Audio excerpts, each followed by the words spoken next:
Hi everyone, this is Adam Hops from the National Operations Center of Excellence.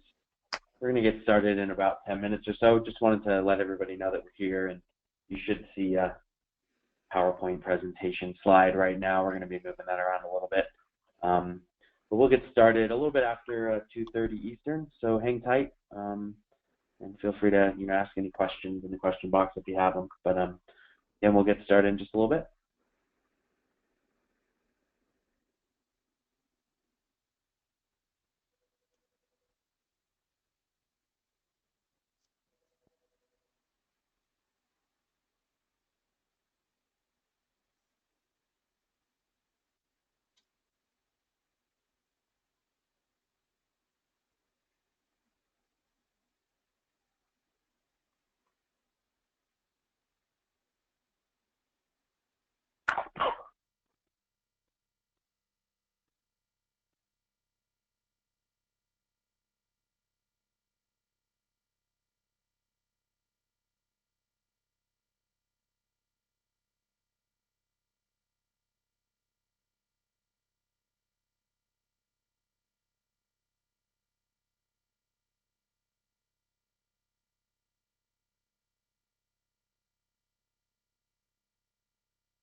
Hi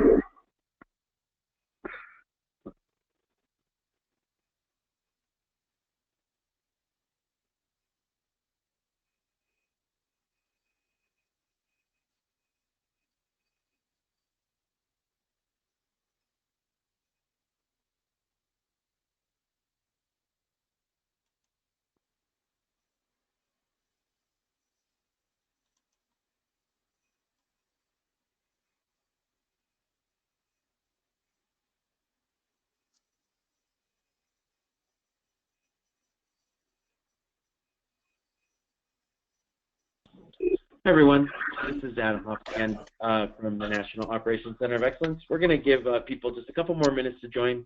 It's 2:30 right now, just a couple more minutes, and then we'll go ahead and get started, so hang on tight.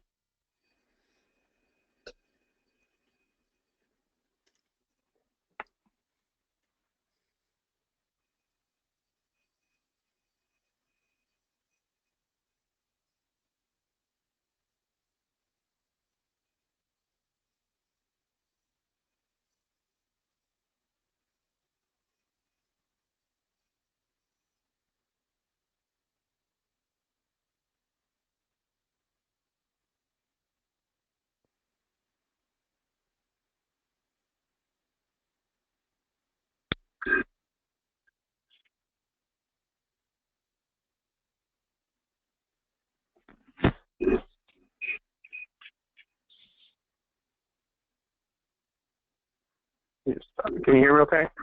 Hi, Dean. Yeah, this should work well. So, everybody, we're going to go ahead and get started here. My name is Adam Hobbs. I'm with the National Operations Center of Excellence. We're really excited about this webinar today on expanding traffic incident management to the towing and recovery groups. So before we get started, and I turn over to Jim Ostrich, just a few things. We're going to go through a couple presentations here, and then we will have some conversation afterwards. We'd like to get folks to get involved in that conversation for the second half. I'll either open up your audio, or we can use the question box that's over there on the right. On your screen, you should see a question area. You feel free to ask questions at any time, and we'll get to those. So when we get to the audio section, I'll cover that again, or to the conversation section. I'll cover that again briefly. But for now, I'm going to turn it over briefly to Jim Ostrich, and then we'll get started with our first presentation. Okay, Adam. Well, thank you very much. And good afternoon, everyone. Again, this is Jim Ostrich. I'm with the Federal Highway Administration's Office of Operations, Traffic Incident and Events Management Team. And I'd like to welcome you to today's webinar. It's been in the planning phase for a bit of time here now, and as Adam said, we're really excited to share our thoughts to you today about what's going on in the towing recovery industry. As we all know, too many tow operators are being struck and killed at much higher rates than the other disciplines. Not to say that they aren't as important, but just yesterday we had another tower struck and killed in Fresno, California. Motorist struck and killed the operator who was recovering a vehicle at an interchange up in Fresno, California, as I said, and did not survive. Apparently wasn't wearing a vest according to witnesses. So just a stark reminder of, how dangerous it is and why we're going to have a discussion about it today.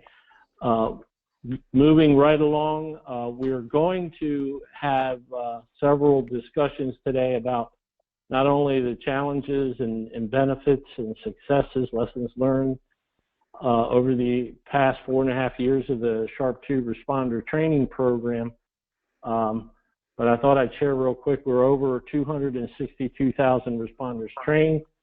We'll talk a little bit about the curriculum update that's just been launched, and I'm sure many of you are probably aware of, and that's a good thing. And we'll also talk about some of the options for taking the training on a e-learning basis or web-based basis. But first, we have a distinguished group of panelists today with us, starting with Dean Gustafsson, who's the operations engineer for the state or Commonwealth of Virginia and oversees operations ITS in Virginia. And Dean manages a team of over, I believe, 28 professionals and a budget of over $20 million in the Commonwealth. And Dean is very passionate, and he and his team are doing great things, still doing great things in Virginia.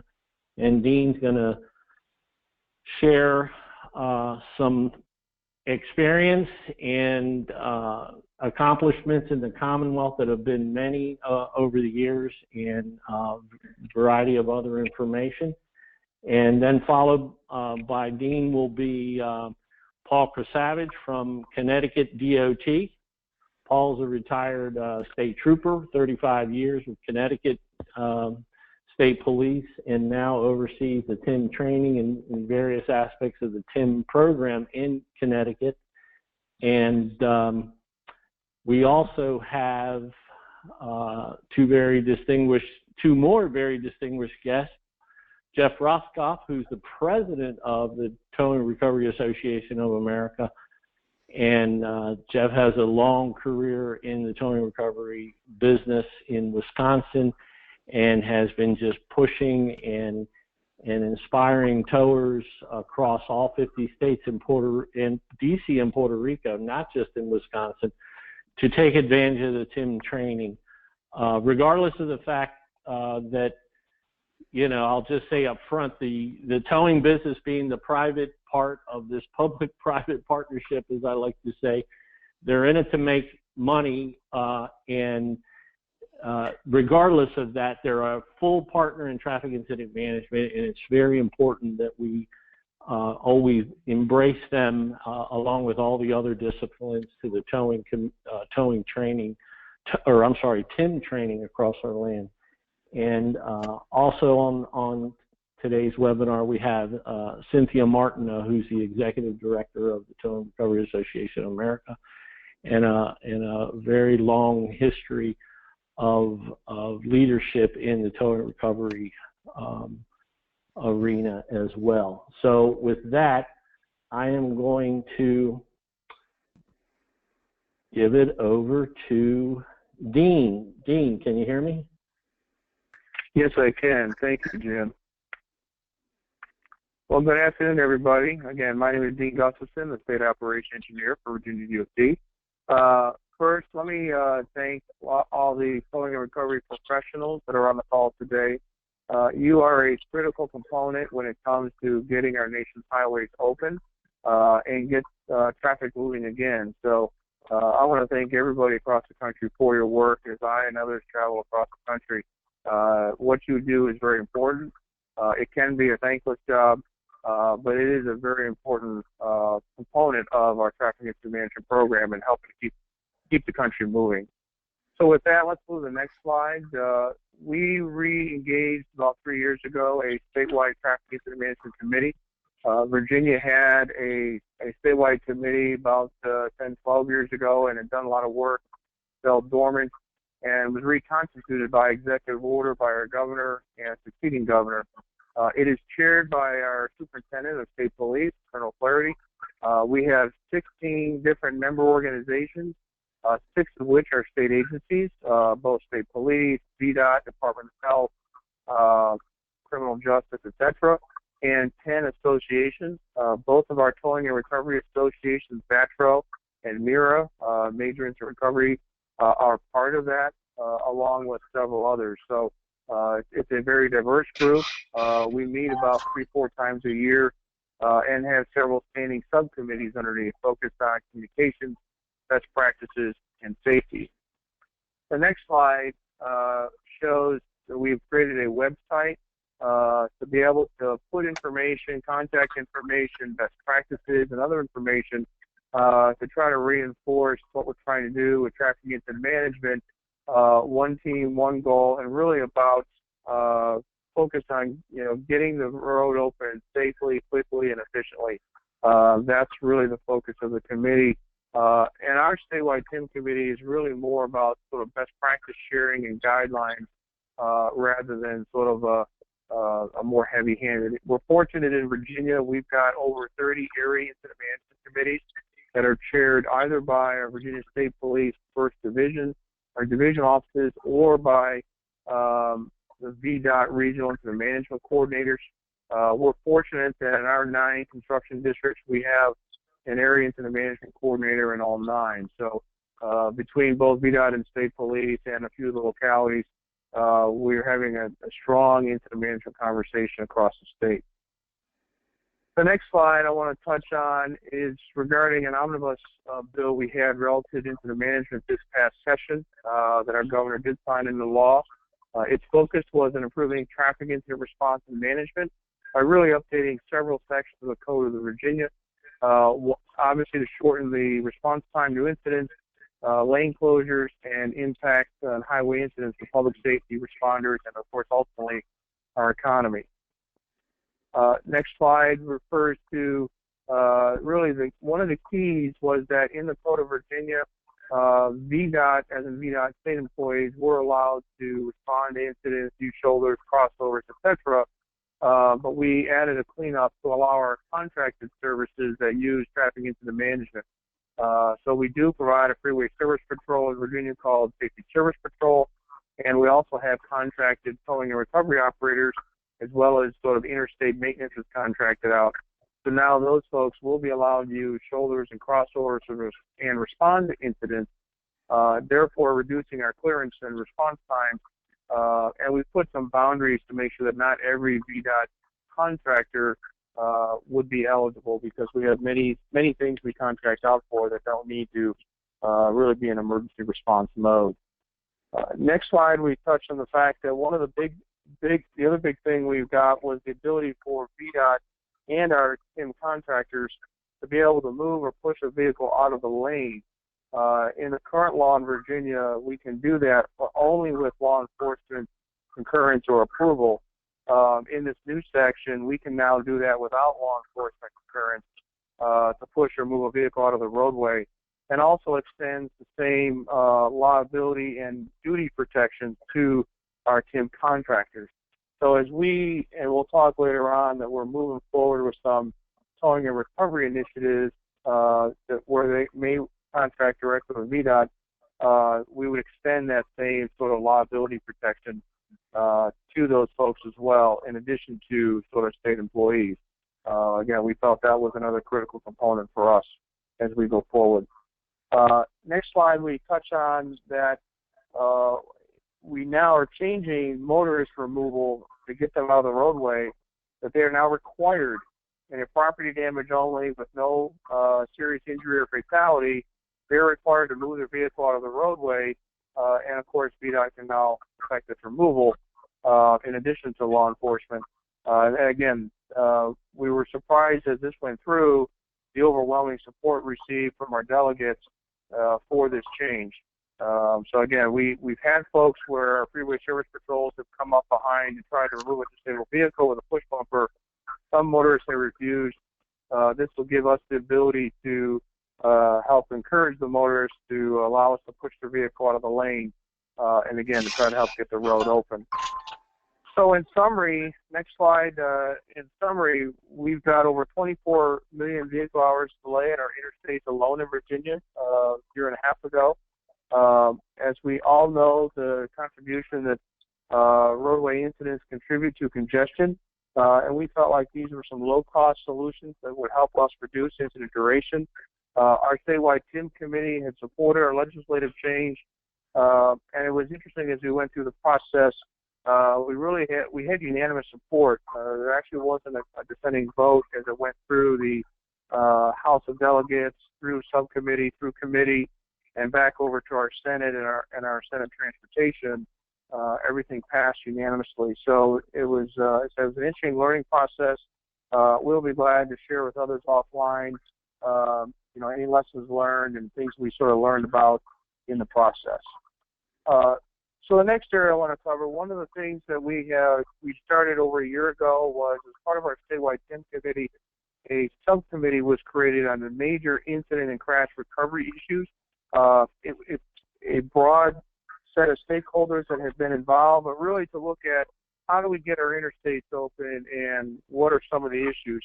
Virginia State Police, Virginia Trucking Association, our Virginia Association of Towing and Recovery Operators, VATRO, as well as the insurance industry, we've been meeting for over a year to be able to help develop solutions to get the road open. This slide shows what some of those issues are, and is an example of some of the problems that we're focused on trying to improve upon.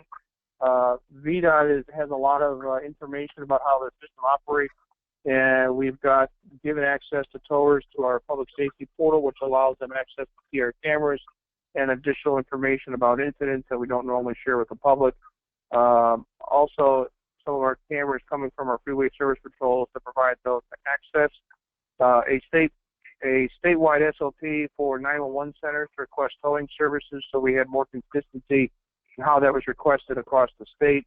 Looking at guidelines for record requests by responsible parties before we go to a state police tow list. In Virginia, most of our removal is done through a state police rotation list, but we wanted to give the responsible party from a tractor-trailer crash, as an example, the opportunity to provide their own service before and try to establish a standard guideline.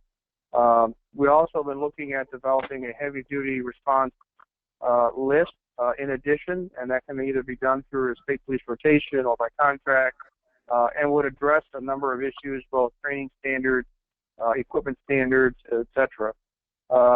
Also, we've done it in several parts of the state in what we call an instant dispatch of towing and recovery assets. So as soon as the 911 call comes in to state police, then they would not only dispatch a trooper, but they would also dispatch a towing and recovery operator. So they both arrive on scene quickly and focus on getting the accident cleared up. We're also working on a tool to develop a next on the list rotation to try to help towers understand when they're next. This is really important when it comes to working on the weekends and an on-call status. Standardizing some of our towing contracts. I want to cover sort of what VDOT's been doing in terms of towing in the next slide. We also have talked about emergency vehicle lighting for best practices. I think in a nutshell, everybody wants to find a color of light that the motorists will pay attention to and be able to get home safely. I don't think we find that color of light that works for everybody. Whether you're red, white, blue, yellow, motorists are sort of ignoring all of them to some degree. We also talked a lot about sort of due process for trucking industry and a way to handle any disputes for towing and towing bills, and making sure, again, towing companies understand the process for reimbursement dealing with liability insurance. Again, a lot of meaty issues that we've been working on trying to tackle. So the next slide, we talk about some of the record services and strategies that we currently have in place. VDOT's been doing emergency tow contracts during major weather events. Typically, when we get over about 6 inches of snow, our districts will contract to have a standby record service available that will work to assist a tractor trailer up a grade or help get somebody out of the roadway. We will typically spend about $1.8 to $2 million a year in these emergency record contracts, and that has really helped Virginia keep our roads open, especially during inclement weather. Just as a point of reference, Virginia will spend about $200 million a year on snow and ice removal. We also have the instant tow dispatch in our northern region and eastern, and the southwestern part of the state will be coming online this summer. As I said, that's been a valuable service and has really helped to reduce some of our response time. We are, like Florida, Georgia, and Ohio, we're in the process of standing up a pilot incentive tow program in our Richmond district and also in our Salem district. Like others, we see this as great potential to help really make a substantial reduction in response times. And then a couple of our other areas, our Stanton district has an on-call heavy-duty wrecker contract they've experimented with, so when they need to have a wrecker service to help remove a tractor-trailer crash, they've got that. And in Virginia, we have 7 different road tunnels, 4 of which are underwater, and a couple mountain tunnels. In our Hampton Roads Bridge Tunnel, which is our highest volume tunnel, we've got some standby heavy-duty record services to respond immediately to a crash.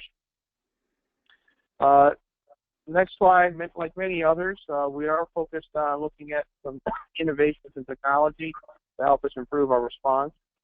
Unmanned aerial vehicles, we did some test flights in November and December to be able to use those. We're sort of leaning toward tethered operation tied to our freeway service patrols. That we feel like that's going to offer us the best bang for the buck. And again, we're using a contracted service at the moment.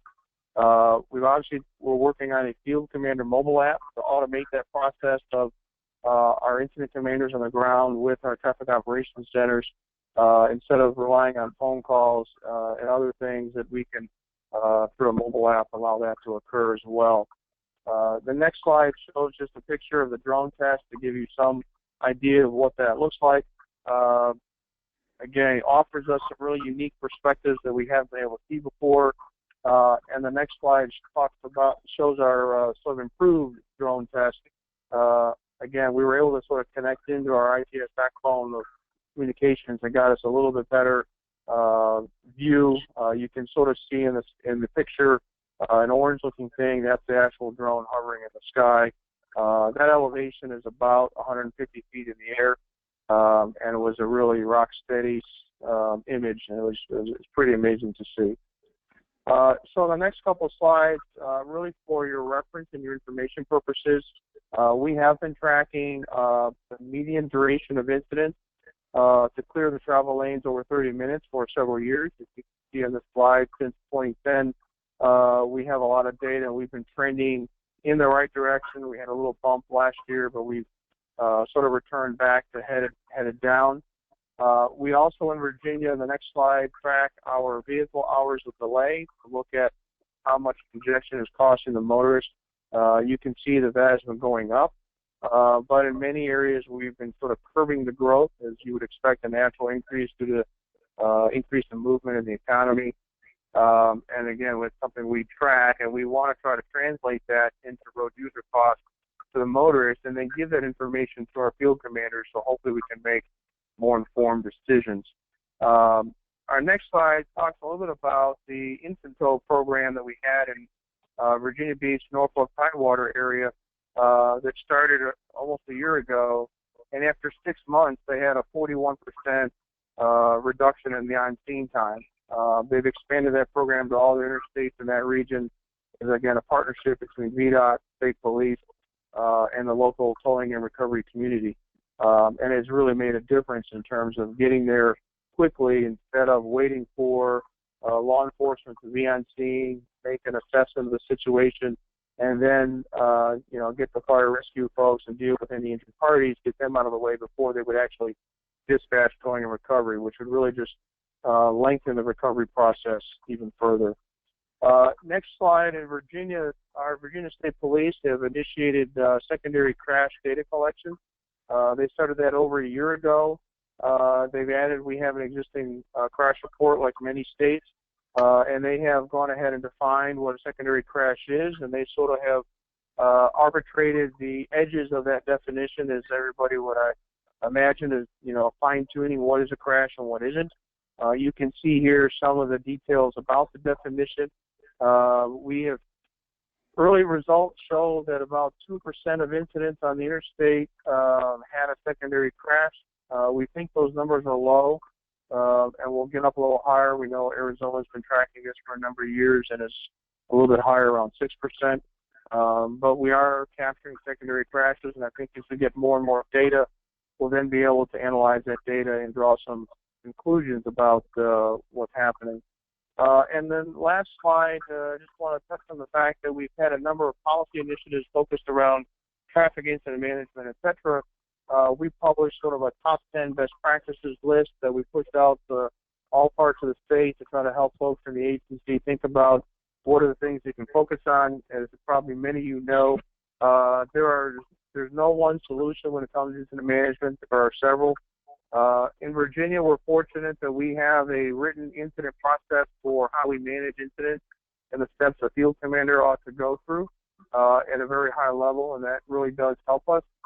We also have some guidelines for discharge of motor vehicle fluid, and that 4 ounces of a saddle tank does not constitute a full-face respirator and everything else to be responding to on scene. And so we try to separate hazardous material cargo from the vehicle fluids that are part of the vehicle going down the road, and also develop a statewide traffic incident management plan. So those are some of the things we've got going on in Virginia.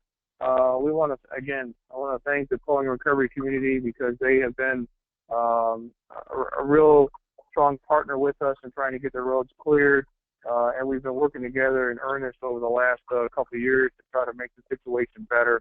And I appreciate all the support they provide as we go forward. So with that, we do have some questions that I think we may be able to sort of address at the end. Mr. Rick Vai is our best point of contact for traffic incident management and towing issues in Virginia. And he'll be glad at the end of today's webinar to be able to address any questions that come up. Thank you very much. Dean, thank you very much. And I can't say enough good things about Virginia and your program there, Dean. Your partners, Virginia State Police, towing VATRO, towing community, and Virginia Fire Service programs, et cetera, all are important stakeholders. And congratulations on the omnibus bill and the continued leadership and at VDOT for sure. We'll definitely, for everyone who's on the webinar can see the contact information here is being provided. 2 of the colleagues that work for and with Dean, Stephanie Henshaw and Ricky Vaya, that I believe are on the call. But I want to just, before we move on to Connecticut and Paul Krasavage, think about questions, any discussion we may have here in the short time that we still have left, approximately half an hour, but it's worth mentioning for sure. We're going to have some poll questions displayed here shortly, probably towards the end, and I want folks to be thinking about that. The one point, last one, similar to what Dean was saying in thanking the Towing Recovery Association and the state towing associations that I hope many of you on today's webinar are from, that we're very serious about it at Federal Highway, and the entire TIM community, national TIM community, very much wants you at the table. All 50 states, DC, and Puerto Rico. We want the towing recovery partners at the table. So one of the things, or one of the documents that's available today, is a point of contacts list that has been shared now for a number of years with the TIM community. So if you're a state association member or an independent operator, what have you, there's a list that is on the file share here today. Adam, I'm not sure I'm seeing it just yet, but besides the webinar being recorded, all the associated documents and whatnot will be available at the National Operations Center of Excellence website, just FYI. But do think about any questions you may have. With that, I'm going to move to Paul Krasavage from the Connecticut DOT, and Paul's going to present on the success that he's having up there along with his stakeholders as well. Paul? Good afternoon, everybody. Nice to be here. Thanks for the invite, Jim. I appreciate it. In Connecticut, we've long had a partnership with Towing and Recovery. Goes back at one time to get on a state police, and the state police in Connecticut, we have no county government in Connecticut, so it's either county or it's either state or local. And state police have 99.9% jurisdiction over interstate highways, limited access highways, and the major thoroughfares, as well as most of the towns in the rural areas of Connecticut without organized police departments, we provide that kind of service. So if we can flip to the next slide.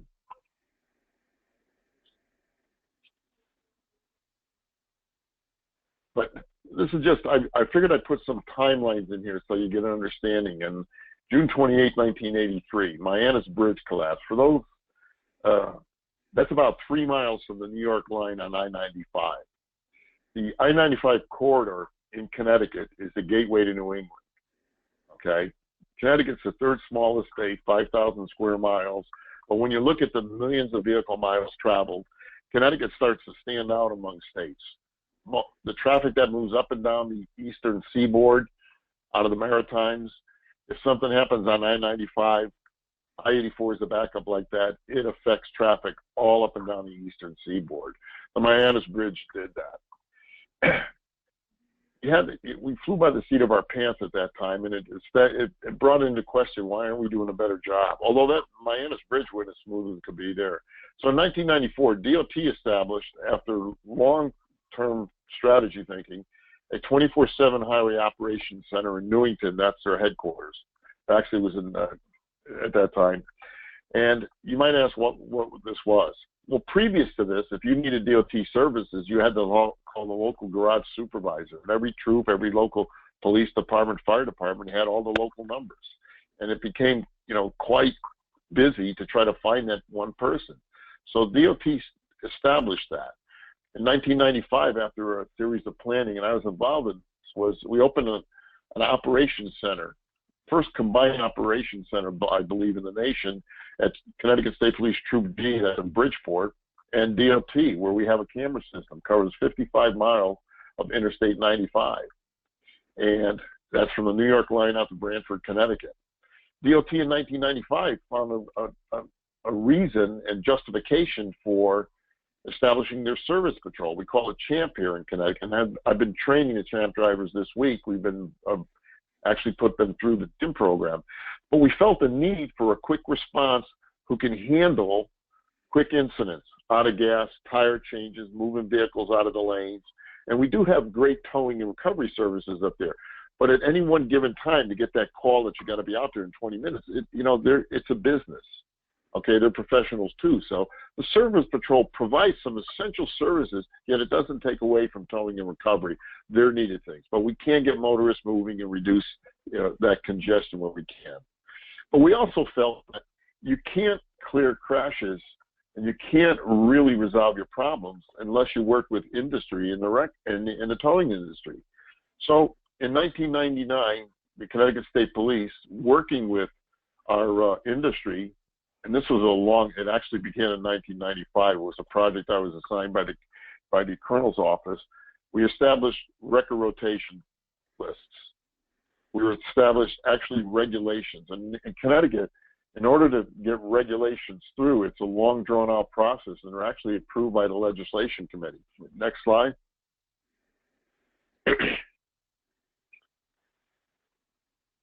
By establishing these, and we sat with industry, many of the industry leaders that we sat with are still here today. I'll give you a perspective on, state police have long maintained response lists for wreckers and recovery lists. And at one time, if you had a wrecker, you had a driver's license, and you were basically breathing, get on the list. And in many cases, growing up, I've learned a lot. The old timers and some of the parent companies, and I'll call them the mom and pops, that's a term of endearment for me, they could do more with cable machines before the advent of hydraulics and rotations came aboard. But they lost some institutional knowledge. As some of the mom and pops move on, the kids didn't take over the business. Other businesses got involved. Other businesses bought equipment. It became kind of convoluted. We had a lot of companies that were getting on the list, and there was in many cases, very little experience. And that's what really brought our regulations into being. We needed to establish not only equipment standards, but training standards, and how we're going to rotate the list, what you got. We broke it out in a heavy duty list. We broke it out in a light duty list. Okay. In 2003, a statewide committee was established to study highway incident management. We at one time had a strategic transportation safety board. Our current governor abolished it under his first term, felt it was unnecessary, that the planning was in there, and right or wrong, it took away some things. Our statewide incident management task force, which was organized under that, kind of went nowhere. 2008, when it was abolished, it just dissolved itself. And it was really, there was no organization with respect to TIM. Everybody was left kind of out in the lonesome. The towing industry specifically, what are we going to do? We're responding to these crashes. We're responding to incidents. They're more complicated. Even among industry, there was industry can tell industry, they're looking at people who shouldn't be on the list. There's some really good equipment out there and some very poor operators. So when FHWA established the nationwide TIM training around 2013, this, for Connecticut, we looked at this as kind of, wait a minute, it's reopening the door where it's been kind of dormant left. So that's basically what's got us back in the act. Part of my background is, yes, I had 35 years with the state police. I ran statewide narcotics my last 2 years.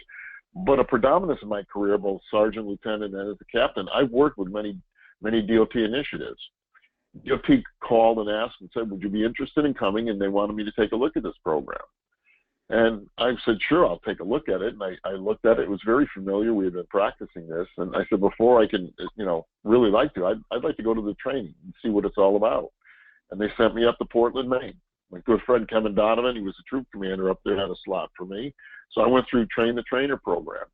It was very interesting seeing not only local state police, local fire, county fire, public trans officials up there, and two gentlemen from the towing industry, who after the second day came up and introduced themselves and asked me if I knew a guy by the name of Tim Vibber.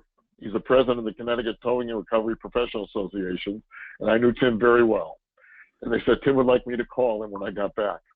And it started opening up, working with the towing industry again. You can't clear crashes unless you have the equipment and training out there. And there's no way that government, I believe, especially in Connecticut with the budget crisis we're going through, can afford to hire people to clear your crashes. And when you have the training out there that's already established, I think you need to build on it and put your trust in them. Next slide, please. So it came down to coming back, why manage incidents? There's only one word that covers that whole thing, and it's safety. I'm paraphrasing from our TIM program. But there's certain things in the training that stick out, and one of it is safety. Next slide, please.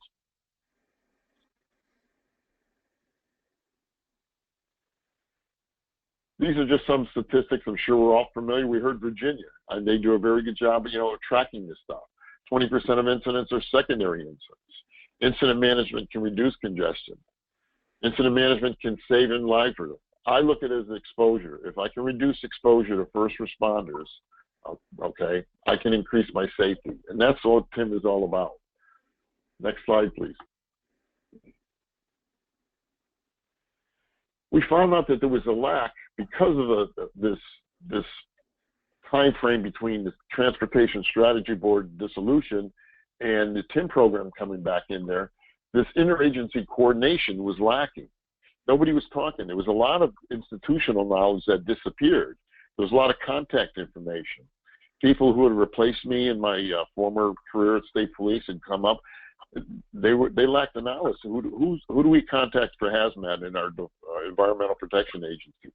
Who at DOT is instrumental in highway operations to clear this? Has anyone met recently with the towing industry?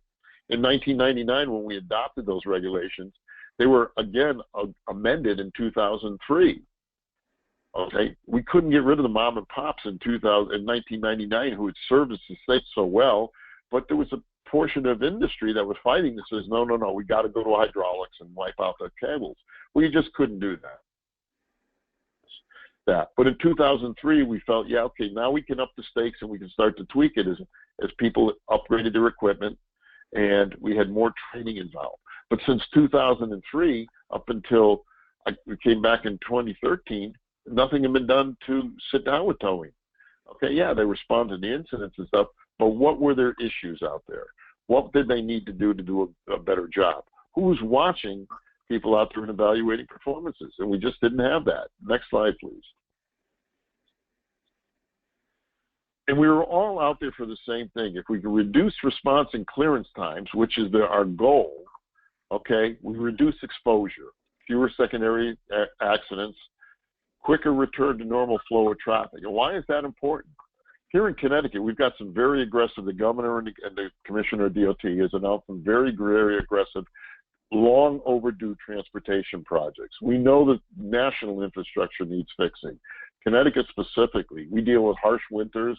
We deal with problems on our roadway that you may not see across the nation, or they're not as well known. We need to fix some things. And that's very, very important to at least get into the planning stage. But when you poll some of the motorists here like that, they want to know, the key question most motorists want to know is, why can't we clear these crashes faster? Okay, if I can do that, I can decrease that motorist frustration that's on that slide. And that's what they really want to know. Why do we sit there and it looks like we're not doing things, it crashes, and why isn't it moving faster? Next slide, please.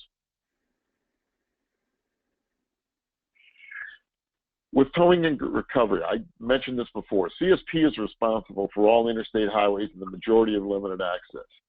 CSP is responsible for dispatch towing and recovery services to all incidents within your jurisdiction. We have no paid dispatch.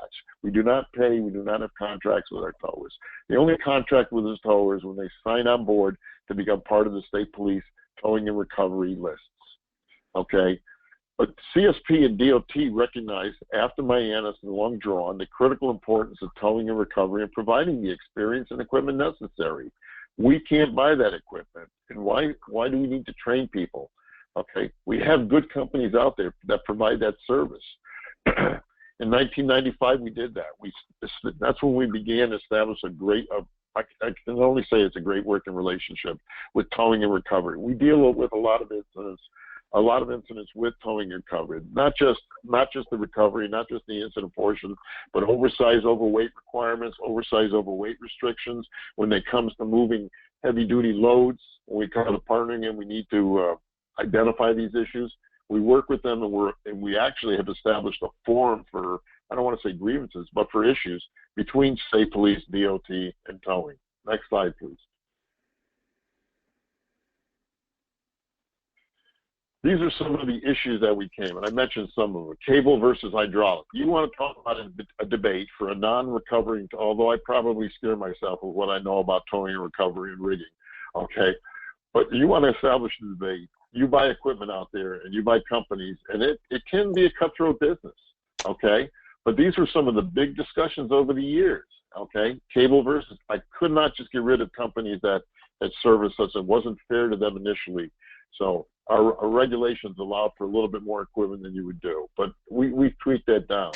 The tonnage, some of them at that time, those cables, those old home machines, the 750s, the jobs they could do out there if you knew what you were doing, okay? We just couldn't eliminate those.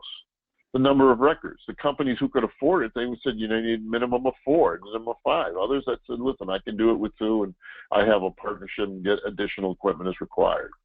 The big thing was training and certification.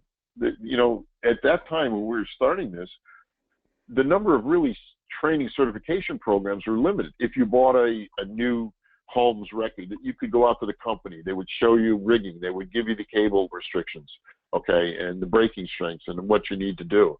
Nowadays, there are a lot more training opportunities out there for them, and we encourage them to seek that. Next slide, please. This is the key document in Connecticut that I was talking about. We established in 1999, it's under Title 29, 23A, and it was formally adopted as a regulation of the state agency. That was a very big, important step for not only state police, but for the towing and recovery industry in Connecticut. Because now we had a document to work from, and now they had at least a goal, and they had requirements, and they had an idea of what was going to be required to be on the list and be working on our Connecticut highways. Next slide, please. If you're interested in this, and I know a lot of states have this, maybe local, back up a little bit. Okay, this is available. Okay, it's under the Secretary of State. That's what that SOTDSCT.gov, state regulations. If you hit the browser, in it and look for Title 29, which is basically public safety. Okay, you can get a list of these and the updates for that. Since we've done this, okay, again, I mentioned 2003 when they were last updated. Currently, that's one of my projects that I've been tasked with. The state police have asked DOT for my services for that. I've sat down with industry. We have a great working relationship. We're looking to view and see what needs to be changed. Within the last 2 years, the towing and recovery industry in Connecticut has been indemnified with state legislation, state statutes. So therefore, if they're under a law enforcement officer up there and they're directed to move a vehicle, to move a tractor trailer, to slide it off the roadway, they can do so with some margin of safety, so to speak, in their mind, some margin that they're not going to be tasked with that. And that was a hard-fought battle with our transportation industry, who felt that giving them that power, they're just going to go out there and wreck goods and services that could somewhat be salvaged. And you cannot offload, crate by crate in every instance. You can't do that. DOT maintains that power. If they're not going to give it to towing, my argument with transportation was I can get a payloader and push that rig off the road, open up traffic, and we'll remove that later on down the line. TRPC felt it was so important for training and certification on their membership that they requested to DOT if we could put on a TIM program for their membership, open it up to their membership. And mind you, these are towing and recovery companies who are Monday through Friday, I want to say a 40-hour work week, but we often know that it's more than 40 hours. They asked if they could do that. So we put on 3 sessions on June 6th and 7th, almost a year ago. The Connecticut State Police opened up their academy as a centralized area in the auditorium, depending on, we did 101 towing and recovery personnel over the course of those 2 days. There were 3 4-hour sessions, okay? I believe it was well attended. Okay, they continue to want this kind of training. They stand up for what they believe in, and they believe it should be a key part of the certification that we're working on. Next slide, please. Some of the issues with towing and recovery is they believe all first responders should be playing with the same playbook. And by that I mean, if the towing and recovery industry, who is a business, if they took the time to send their membership, they want to know why we can't push more police and fire to take the training. And there are budget issues. State police have issued a mandate that they will not put troopers, there's no more in-service training unless it's mandated by statute and mandated training, and TIM is not mandated. And that's an issue. So they can't put their officers on in-service because of budget crunch. There's shortage of troopers on the roads, so they will not do that. But they are opening up the online training, and recently the state police mandated that their first line supervisors, sergeants and above, take at least the online course. That is something. I believe TIM should be a multi-disciplinary training atmosphere, but at least it's something. Okay. They want to know, how can we improve clearance through the adoption of new technology strategies? What's on the horizon for industry? I mean, we have rotators out there, we have some additional ideas, but it's towing industry who are bringing these. Can we do something else with this? Okay. And the record regulations do not solve all the problems. We've got companies out there right now with great equipment. Where they're getting money to buy some of these really expensive items, I have no clue. But they're often faced with personnel they hire that have bad techniques or no techniques at all. We've had a couple occasions, and we've done after-action reviews, where it was very poor, and there were long delays. We had one crash after a 4-hour delay. Why they waited 4 hours? The company was thrown off. They wound up getting nothing for that tow. Towing, and I'm not speaking for the towing and recovery industry in Connecticut, but one of the things we're hearing is the regulatory oversight of towing and recovery fees and services. With the recent change in the through Federal Registry, that recovery can be considered under regulation. Connecticut Supreme Court recently issued a law that the Department of Motor Vehicles, which regulates wreckers, can not only regulate towing, point A to B, that can regulate recovery. And my personal feeling, and it's not a feeling within any state agency, in looking at some of these cases, I think because of loss of institutional knowledge in certain agencies, I don't think sometimes the people that are hearing these regulatory complaints have an appreciation for what is really needed out there and sometimes the expense of the equipment.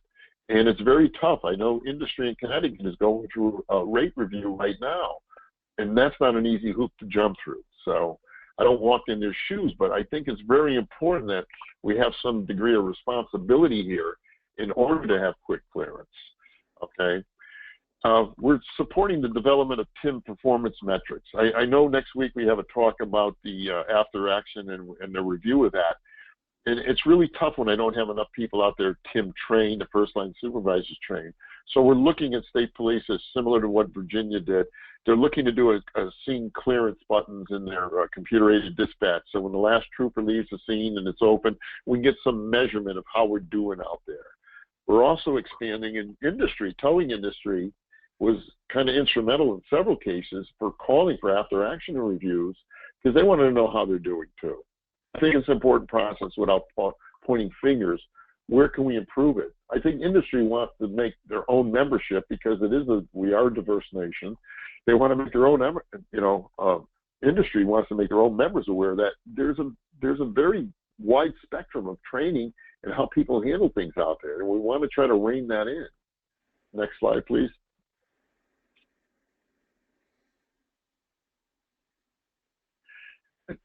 And I think that's about what I have to really say. I apologize for my hoarse voice.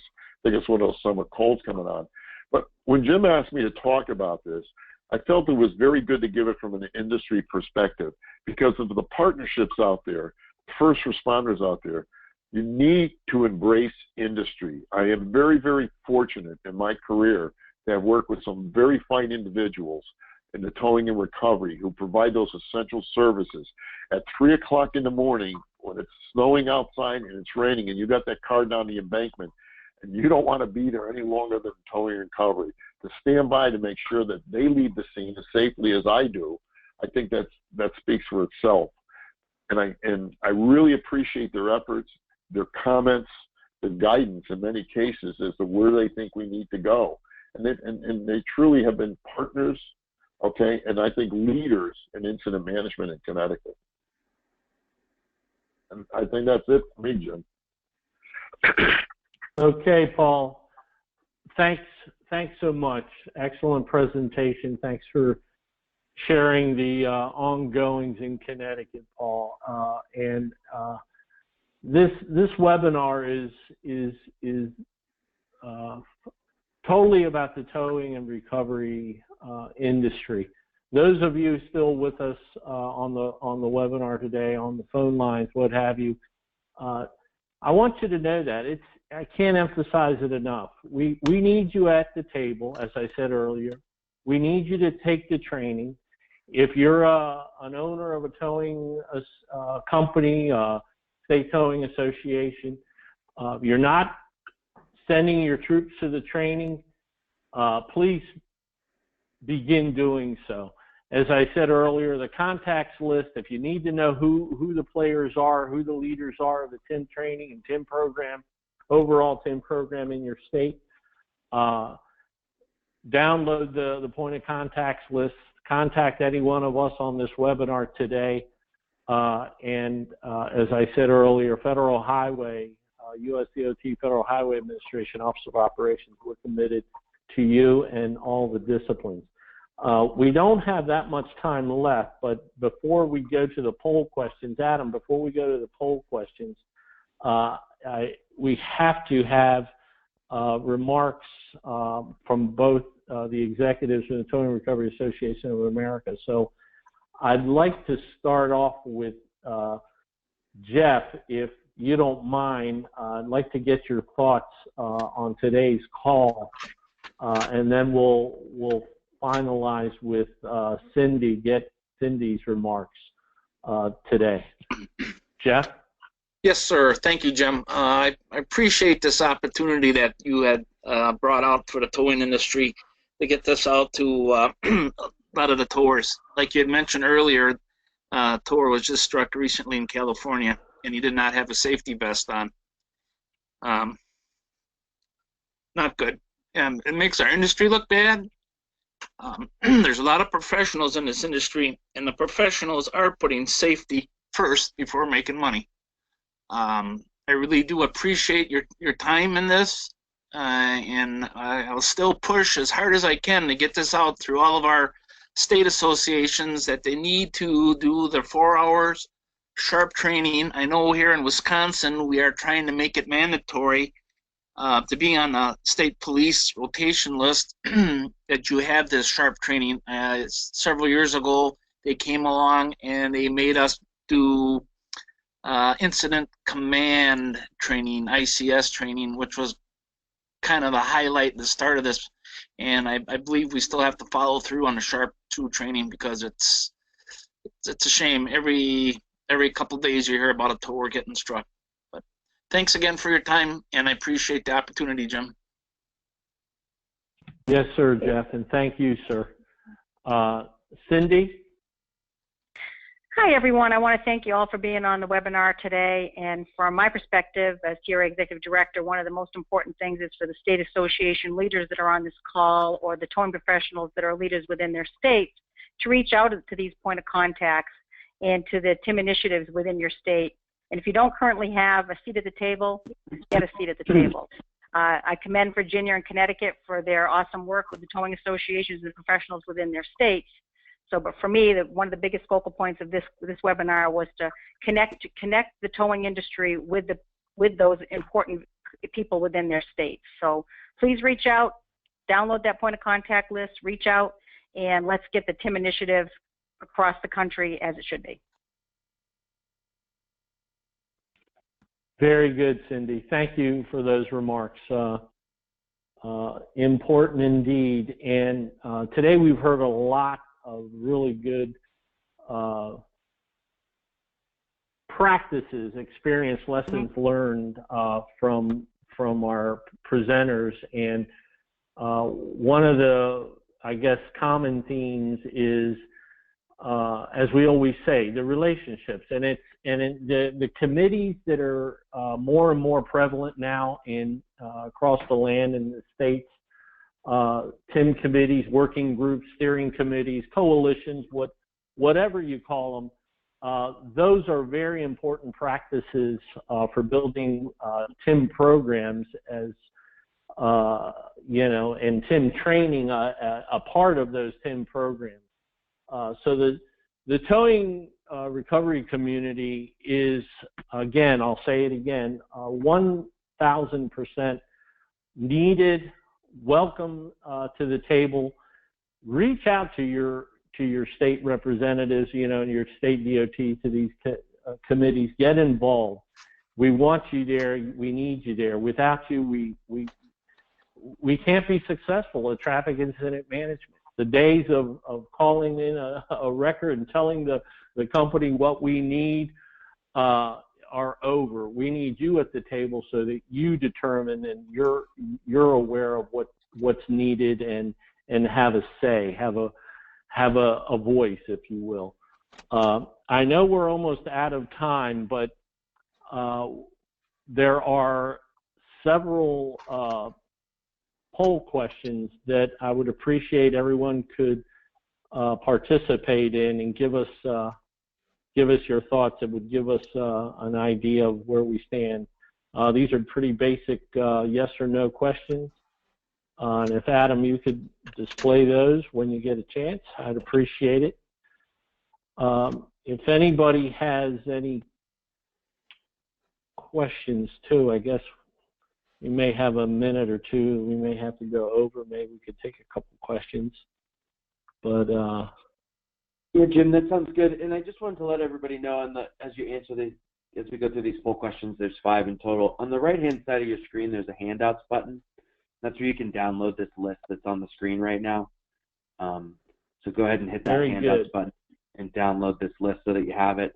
And we'll send it out as well. The presentations will be available and the recording will be available. We'll send this out as well, but might as well download that now. Thank you, Adam. I see the PDF there. So maybe we'll give 10 more seconds for people to vote here. Looks like a lot of our attendees are still holding on, so we apologize coming up on the time here, but we do want to get these poll questions answered, and then I know we'll have a few questions for presenters. So All right, I'm going to go ahead and close that one. Okay. Adam, while you're doing the poll questions, keep posting them by all means. I want to share an important bit of information about an event later on this year that our office is working on, and it's a national program, if you will. Our team leader, Kim Vasquez, at the Office of Operations, Paul Jode and myself, along with the TIM Network and other entities, are preparing for this year. The week of November 13th through the 19th of 2017 will officially be Traffic Incident Awareness Week. So mark your calendars. I'll repeat, Traffic Incident Awareness Week will hopefully become a reality and officially for the week of November 13th through the 19th. So we're in the planning stages now of a bunch of activities, a poster, similar to what's done with National Work Zone Awareness Week every year in April. We're going to stand up a Traffic Incident Awareness Week. So again, mark your calendars, and you'll be hearing more about that in the coming weeks and months leading up to November. So I want to thank all our presenters and go around the table real quick. If any of our presenters have any other thoughts or comments real quick, anyone? I just, Jim, I think you found that you may do a follow-up to this presentation. I think there's a lot to be said for what industries offer, and I think I realize we allotted an hour. We've already run over it, but I found that it's a good source of information. I can't push that tractor trailer off, but I know industry people who can.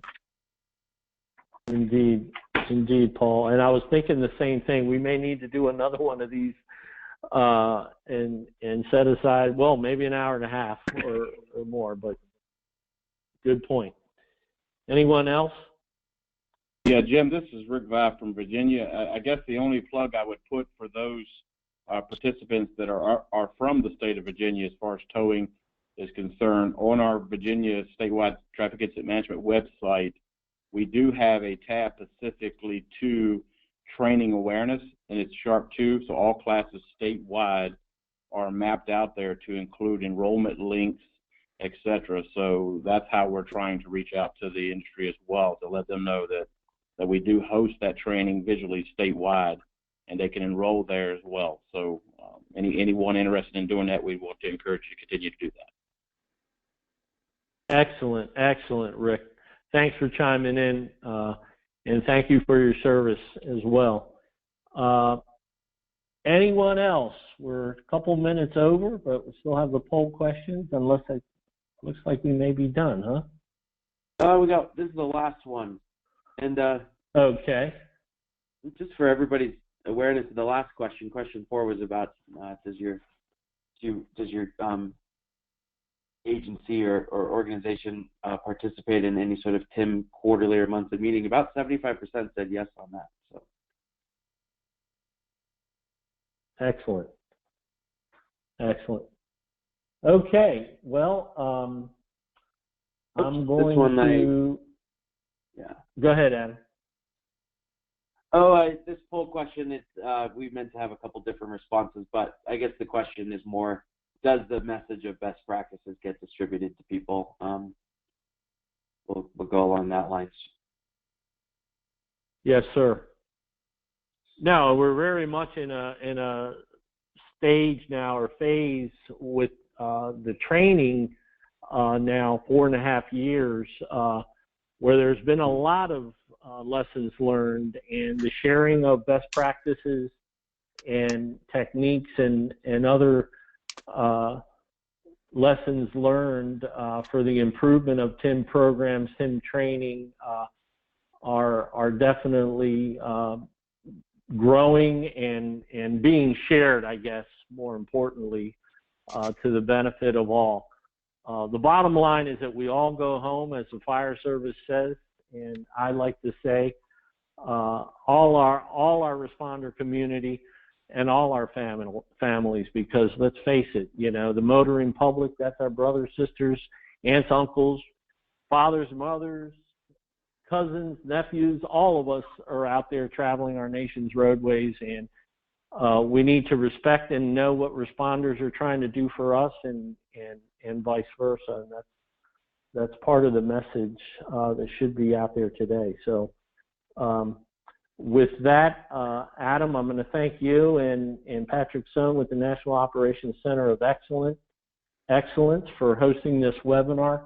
Good job. And I want to thank Jeff, Cindy, Dean, and Paul, and all for participating today. Thank you so much to you all. Be safe, and thank you for your service. Thank you, Jim. And same thing. Be safe out there. Thanks, Jim. Thank you so much, Jim. Thanks, Jim. Have a great day. Thank you.